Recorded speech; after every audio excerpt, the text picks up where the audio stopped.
Capítulo 5 de los procedimientos. Primera parte. Número 1. Procedimiento ordinario civil de mayor cuantía. El juicio ordinario civil de mayor cuantía se encuentra reglamentado en el libro 2 del Código de Procedimiento Civil, de los artículos 253 al 433. Es un procedimiento esencialmente escrito, salvo algunas audiencias establecidas en el proceso. Se aplica a los asuntos contenciosos de cuantía superior a 500 UTM y a los conflictos respecto de materias que no puedan fijarse en un valor en dinero, siempre que en tales casos la ley no haya establecido un procedimiento especial. Es un procedimiento supletorio de todos los demás. Dispone el artículo 3 del CPC que se aplicará el procedimiento ordinario en todas las gestiones y actuaciones que no estén sometidos a una regla especial diversa, cualquiera que sea su naturaleza. Se desarrollan una serie de etapas en las cuales se puede distinguir las siguientes. El periodo de discusión, el que está compuesto por los siguientes escritos y actuaciones: demanda, contestación de la demanda, réplica y dúplica. Luego el llamado a conciliación, después el periodo de prueba, el periodo de discusión sobre la prueba, periodo de fallo y periodo de ejecución del fallo. Un poco más detallado esto podría esquematizarse de la siguiente manera. Parte con la demanda, que por regla general deberá ser contestada dentro de 15 días, más los 3 si es que es de otra comuna y más la tabla de emplazamiento si es que corresponde. En caso de haber excepciones dilatorias, debe contestarse dentro de los 10 días después de que éstas se resuelvan. Entonces el siguiente paso es la contestación, después de 6 días la réplica, luego 6 días más la dúplica y luego entra el llamado conciliación. Después vendría el auto de prueba que determina los hechos sustanciales pertinentes y controvertidos. La parte puede reponer apelando en subsidio este auto de prueba. Luego habrían 20 días de término probatorio ordinario, luego las observaciones a la prueba y después de 60 días la sentencia. Comenzamos con el periodo de discusión en el juicio ordinario, que da comienzo con la demanda. Los requisitos de la demanda. La demanda debe cumplir con todos los requisitos de los escritos judiciales y además con los requisitos propios de la demanda, que son aquellos contenidos en el artículo 254 del CPC. La designación del tribunal ante quien se entabla. El requisito se da por cumplido señalando mediante abreviaturas la jerarquía del tribunal. Ejemplo, SJL. Luego, el nombre, domicilio y profesión u oficio del demandante y de las personas que lo representen, y la naturaleza de la representación. Luego, el nombre, domicilio y profesión u oficio del demandado. En cuarto lugar, la exposición clara de los hechos y fundamentos de derecho en que se apoya. Y en último lugar, la enunciación precisa y clara consignada en la conclusión de las peticiones que se sometan al fallo del tribunal. Si la demanda no contiene los 3 primeros requisitos del artículo 254, puede el juez de oficio no dar curso a la demanda expresando el defecto de que adolece. Esto según artículo 256 del CPC. Documentos acompañados a la demanda. No existe obligación de acompañar los documentos con los que la parte probará sus hechos, pues para ello la oportunidad procesal adecuada es el término probatorio. Sin embargo, aquí la demandante está obligada a acompañar los instrumentos habilitantes, es decir, los que acreditan la calidad en la que comparece una parte y los que se refieren a la naturaleza de su representación.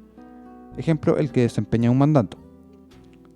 Modificaciones de la demanda. El autor puede realizar ampliaciones y rectificaciones a la demanda en 2 oportunidades. La primera es presentar la demanda, pero antes de ser notificado el demandado, artículo 148 del CPC.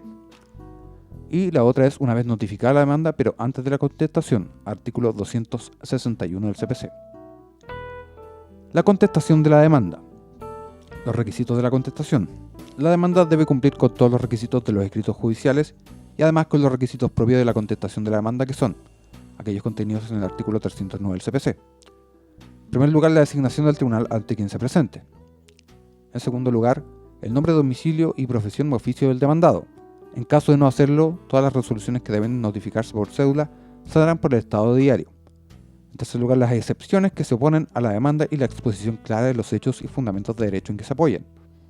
La enunciación precisa y clara consignada en la conclusión de las peticiones que se someten al fallo del tribunal.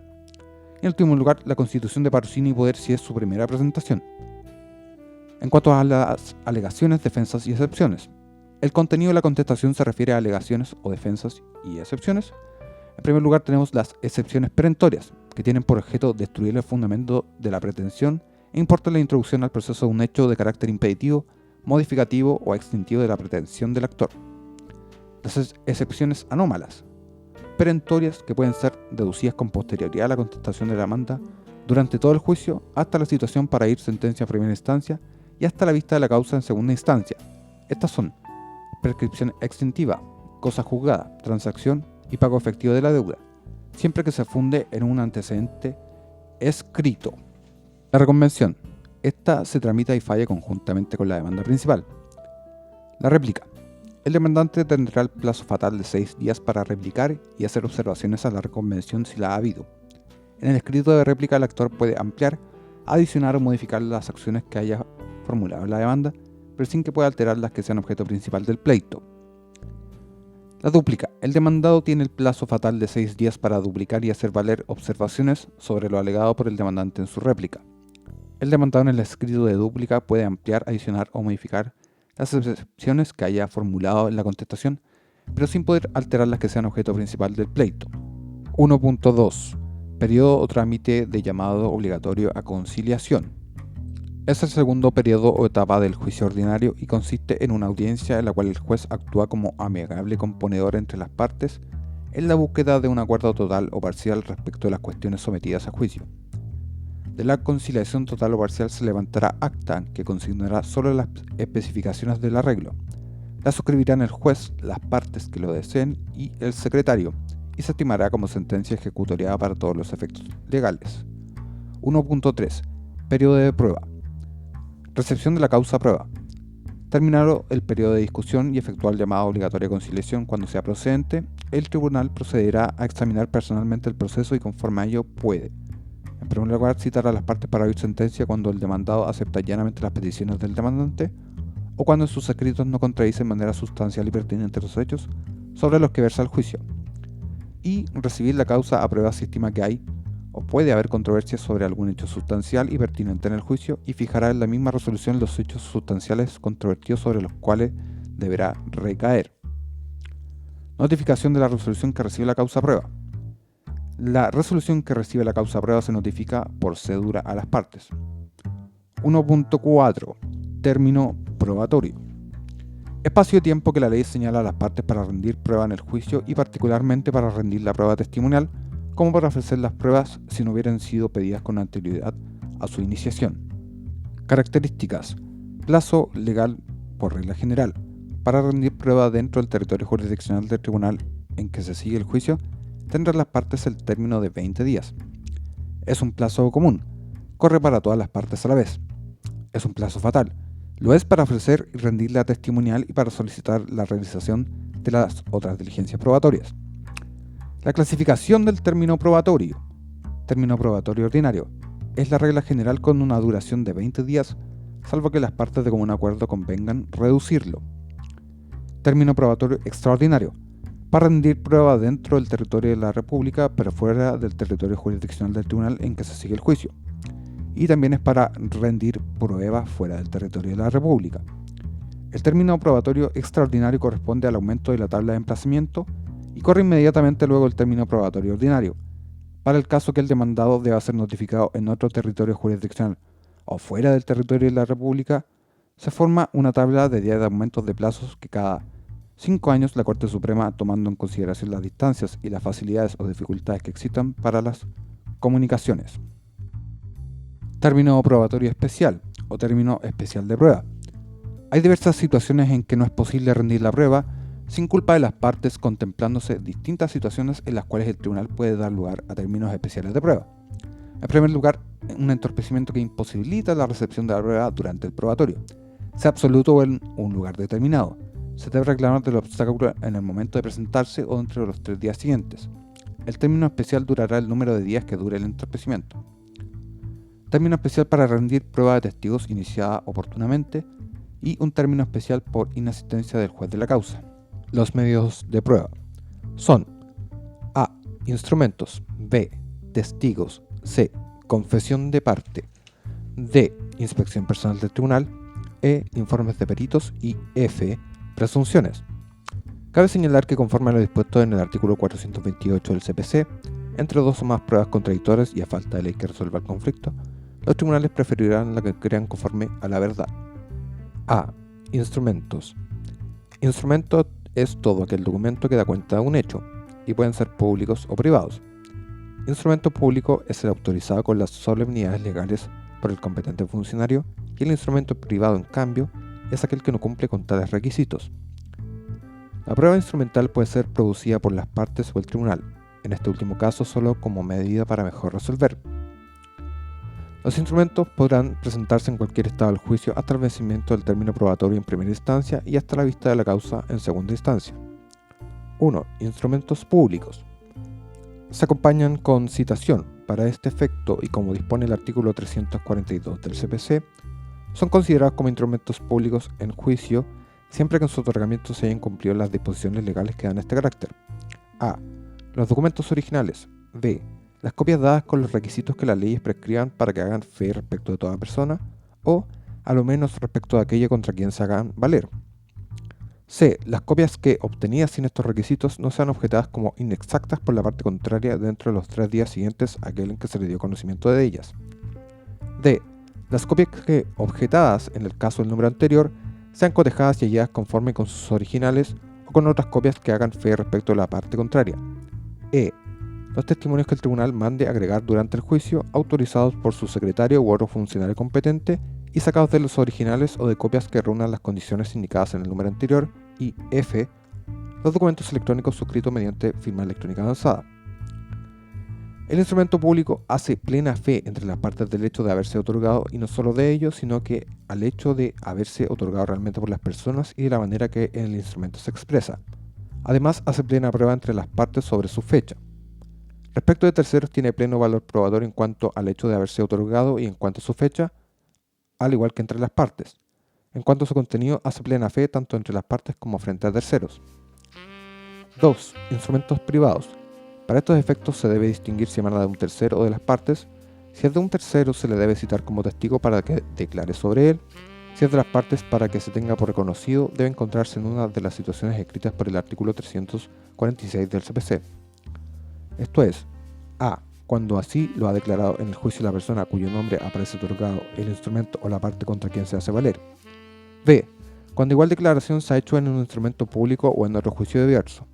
C. Cuando puestos en conocimiento de la parte contraria no se alega su falsedad o falta de integridad dentro de los 6 días siguientes a su presentación, debiendo el tribunal para este efecto apercibir a aquella persona con el reconocimiento tácito del instrumento sin nada exponente dentro de dicho plazo. Y D. Cuando se declare la autenticidad del instrumento por resolución judicial. En virtud de lo anterior, si el instrumento se tiene por reconocido, tiene respecto de los que lo otorgan o de los que reputan haberlo otorgado y de los sucesores el mismo valor probatorio del instrumento público. B. Testigos. Es aquella prueba que se refiere a la declaración que hacen personas ajenas en el pleito, las cuales reúnen las condiciones exigidas por la ley y que deponen en la forma que ella se establece, acerca de los hechos substanciales pertinentes y controvertidos en el juicio. Los testigos deben ser capaces. La ley lo establece claramente al señalar que es hábil para declarar en juicio toda persona a quien la ley no declara inhábil. Esta inhabilidad puede ser absoluta o relativa. Será absoluta cuando afecta a toda persona que se encuentre en determinadas circunstancias y están descritas en el artículo 357 del CPC, sea por falta de capacidad del número 1 al 5 o falta de probidad del número 6 al 9. En cambio, las inhabilidades relativas afectan a ciertas personas en casos determinados, como lo es la falta de imparcialidad para apreciar los hechos sobre los cuales se declara. Esto según el artículo 358 del CPC. Las inhabilidades relativas mencionadas no podrán hacerse valer cuando la parte a cuyo favor se hayan establecidas presente como testigos a las mismas personas a quienes podrán aplicarse dichas tachas. Las tachas son el medio que la ley concede a las partes para hacer efectivas las inhabilidades que puedan afectar a un testigo, las cuales deben ser opuestas antes de que los testigos presten su declaración, y si el tribunal lo estima necesario para resolver el juicio, recibirá las tachas a prueba. 1. Admisibilidad de las pruebas de testigos. No se admitirá prueba de testigos respecto de una obligación que haya debido consignarse por escrito. 2. Obligaciones de los testigos. Concurrir a la audiencia que el tribunal fije para recibir la prueba testimonial, declarar en la misma audiencia de la forma establecida por la ley y decir la verdad acerca de lo que se le pregunte. 3. Forma de rendir la prueba. Dentro de los 5 días siguientes a la última notificación de la resolución que recibió la causa prueba, la parte que desee rendir prueba testimonial deberá presentar una minuta de puntos de prueba y una nómina de los testigos de que piensa valerse. Todo testigo debe prestar juramentos de decir verdad de aquello que se le preguntare y declare. Se principia por los testigos del demandante, y cada pregunta se le preguntará alternando los puntos de prueba, pudiendo la contraparte formularle contrainterrogaciones. C. Confesión de parte. Todo litigante está obligado a declarar bajo juramento, contestada que sea la demanda, sobre hechos pertinentes al mismo juicio, cuando lo exija el contendor o lo declare el tribunal como medida para mejor resolver. Esta diligencia se podrá solicitar en cualquier estado del juicio y sin suspender por ella el procedimiento hasta el vencimiento del término probatorio en primera instancia y hasta antes de la vista de la causa en segunda. Este derecho solo lo podrán ejercer las partes hasta por 2 veces en primera instancia y una vez en segunda, pero si alegan sobre hechos nuevos durante el juicio podrá exigirse una vez más. Esta prueba se realiza al tenor de un pliego de posiciones, lista de preguntas, que presenta la parte que solicita la declaración. El litigante está obligado a comparecer, para lo cual se le cita una primera vez. Si el litigante no comparece al segundo llamado, citación, o si compareciendo se niega a declarar o dar respuestas evasivas, se le dará por confeso a petición de parte en todos aquellos hechos que estén categóricamente afirmados en el escrito en que se pidió la declaración bajo el procedimiento correspondiente. En relación con el valor probatorio, la confesión sobre hechos personales, sea provocada, espontánea o tácita, produce plena prueba en contra del que confiesa. Si los hechos confesados no son personales del confesante o de la persona a quien representa, producirá también prueba la confesión, pero podría destruirse con otro medio probatorio. D. Inspección personal del tribunal. Es el acto por el cual el juez se traslada al lugar donde se refiere la controversia o se encuentra la cosa que la motiva para obtener mediante el examen personal elementos de convicción para su fallo. La inspección personal constituye prueba plena en cuanto a las circunstancias o hechos materiales que el tribunal establezca en el acta como resultado de su propia observación. E. Informe de peritos. Los peritos son técnicos o profesionales que tienen conocimientos especializados en alguna materia y que entregan su opinión fundada sobre algún punto de interés dentro del litigio. Se oirá informe de peritos en todos aquellos casos en que la ley así lo disponga, ya sea que se valga de estas expresiones o de otras que indiquen la necesidad de consultar opiniones periciales. Para proceder al nombramiento de peritos, el tribunal citará a las partes a una audiencia que tendrá lugar con solo las que asistan y en la cual se fijará primariamente, por acuerdo de las partes o en su defecto por el tribunal, el número de peritos que deban nombrarse, la calidad, aptitudes o títulos que deban tener y el punto o puntos de materia del informe. Si las partes no se ponen de acuerdo sobre la designación de las personas, hará el nombramiento del tribunal, no pudiendo recaer en tal caso en ninguna de las 2 primeras personas que hayan sido propuestas por cada parte.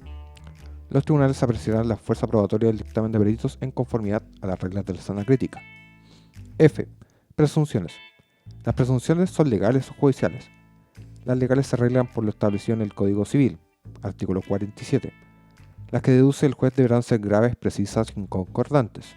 Una sola presunción puede constituir plena prueba cuando, a juicio del tribunal, tenga caracteres de gravedad y precisión suficientes para formar su convencimiento. Sin perjuicio de las demás circunstancias que, en concepto del tribunal o por disposición de la ley, deban estimarse como base de una presunción, se reputarán verdaderos los hechos certificados en el proceso por un ministro de fe, a virtud de orden del tribunal competente, salvo prueba en contrario. Igual presunción existirá a favor de los hechos declarados verdaderos en otro juicio entre las mismas partes. 1.5. Periodo de procedimientos posteriores a la prueba. Escritos de observaciones a la prueba. Vencido el término de prueba y dentro de los 10 días siguientes, las partes podrán hacer por escrito las observaciones que el examen de la prueba les sugiera. Citación para oír sentencia. Con la resolución que cita para oír sentencia queda cerrado el debate y la causa queda en estado de fallo. Después de ella, por regla general, no se admiten escritos ni pruebas de ninguna especie. La sentencia definitiva deberá pronunciarse dentro de 60 días desde que la causa ha quedado en estado de sentencia. Excepcionalmente, el inciso segundo del artículo 433 del CPC permite que ya citadas las partes para oír sentencia se admitan las siguientes peticiones. A. Incidentes sobre nulidad de lo obrado. B. Decretar una o más medidas para mejor resolver del artículo 159 del CPC. C. Solicitud de medidas precautorias. 1.6. Medidas para mejor resolver. son las diligencias probatorias establecidas en la ley y que puede decretar de oficio el tribunal, luego de dictar la resolución de citación para oír sentencia, con el fin de acreditar o esclarecer algunos de los hechos que configuran el conflicto para la adecuada decisión de éste. La oportunidad. Solo dentro del plazo para dictar sentencia, es decir, dentro de los 60 días siguientes a la citación para oír sentencia, es una excepción a que los plazos concedidos para que el tribunal realice actuaciones no tengan carácter fatal. Si no se realizan dentro de este plazo, se tendrán por no decretadas. Estas medidas son: 1. Agregación de cualquier documento que se estime necesario para esclarecer el derecho de los litigantes. 2. Confesión judicial de cualquiera de las partes. 3. La inspección personal del objeto de la cuestión. 4. Informe de peritos. 5. La comparecencia de testigos que hayan declarado en el juicio. 6. La presentación de cualesquiera otros autos que tengan relación con el pleito. El plazo para su cumplimiento. Deben cumplirse dentro del plazo de 20 días desde la notificación de la resolución que las decrete. Si no se cumple dentro de ellas, se tienen por no decretadas y el tribunal deberá dictar sentencia sin más trámite. 1.7. Término del juicio ordinario en primera instancia. El modo normal de terminar el juicio ordinario en primera instancia es la sentencia definitiva.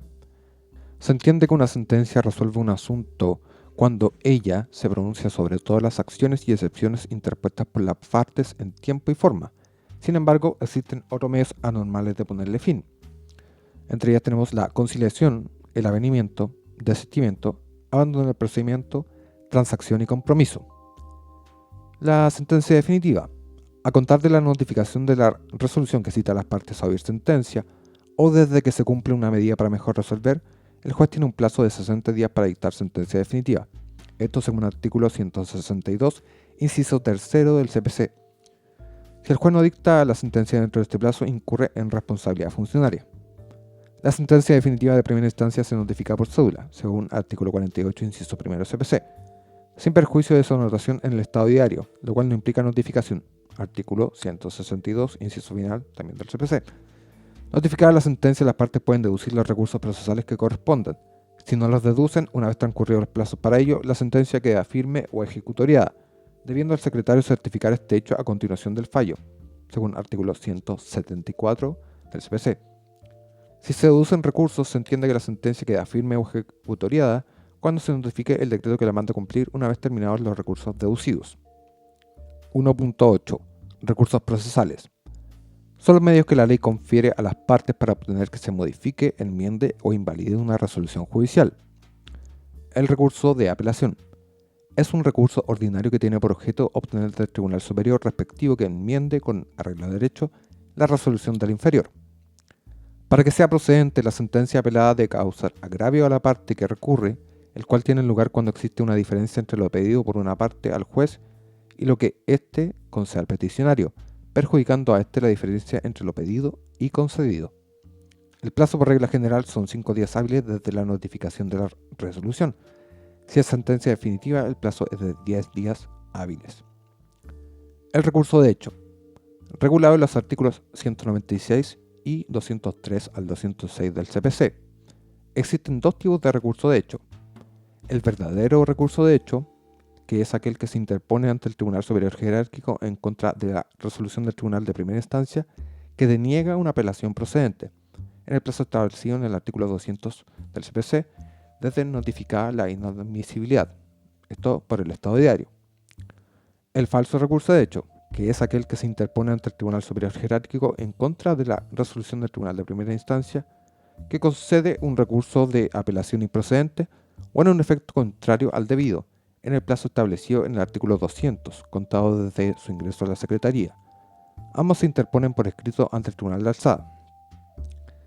El recurso de reposición se interpone en contra del mismo tribunal que dicta la resolución y es él quien la resuelve. Procede en contra de autos y decretos y excepcionalmente en contra de las sentencias interlocutorias, como la que recibe la causa a prueba, aquella que cita a las partes a oír sentencia, luego de decidir el plazo para formular observaciones a la prueba, y la que declara inadmisible la casación, entre otras. En cuanto al plazo, si se deduce en contra de autos y decretos, son 5 días hábiles. En contra de alguna de las sentencias interlocutorias indicadas precedentemente, 3 días hábiles. El recurso de casación. regulado en los artículos 764 al 890 del CPC. Existen dos tipos de recurso de casación. El primero, recurso de casación en la forma, aquel destinado a obtener del Tribunal Superior Jerárquico la invalidación de una sentencia por haber sido pronunciada por el Tribunal Inferior con prescindencia de los requisitos legales o emanando de un procedimiento viciado al haber sometido las formalidades esenciales que la ley establece. Procede en contra de sentencias definitivas e interlocutorias cuando ponen término al juicio o hacen imposible su continuación y, excepcionalmente, contra sentencias interlocutorias que no pongan término al juicio o hagan imposible su continuación, siempre que se hubiera dictado en segunda instancia y se hubieran dictado sin previo emplazamiento de la parte agraviada o sin señalar día para la vista de la causa. También procede en contra de sentencias que se dicten en los juicios o reclamaciones regidos por leyes especiales, con excepción de aquellos que se refieran a la constitución de las juntas electorales y a las reclamaciones de los avalúos de la ley sobre impuesto territorial y de las demás que prescriban las leyes. Solo procede por alguna de las causales señaladas en el artículo 768 del CPC y debe interponerse en el mismo plazo que para el recurso de apelación, tratándose de resoluciones de primera instancia y en el plazo de 15 días hábiles desde la notificación de la resolución en el caso de resoluciones de única o segunda instancia. Cabe tener presente que este recurso debe ser preparado, lo que significa que la parte que lo entabla debe haber reclamado el vicio que invoca al interponerlo, ejerciendo oportunamente y en todos sus grados los recursos establecidos por la ley. En caso de que se interponga recurso de apelación o casación en el fondo, deben interponerse conjuntamente y en el mismo escrito con la casación en la forma. Y el segundo es el recurso de casación en el fondo, aquel que tiene por objeto obtener de la Corte Suprema que invalide una resolución judicial por haberse pronunciado con infracción de ley que ha influido sustancialmente en lo dispositivo del fallo, para que la reemplace por otra resolución en que la ley se aplique correctamente. Procede en contra de sentencias definitivas o interlocutorias que pongan término al juicio o que hagan imposible su continuación. Estas sentencias deben tener el carácter de inapelables. El plazo para su interposición es de 15 días hábiles contados desde la fecha de notificación de la sentencia contra la que se recurre. Ambos se interponen ante el tribunal que dictó la resolución impugnada.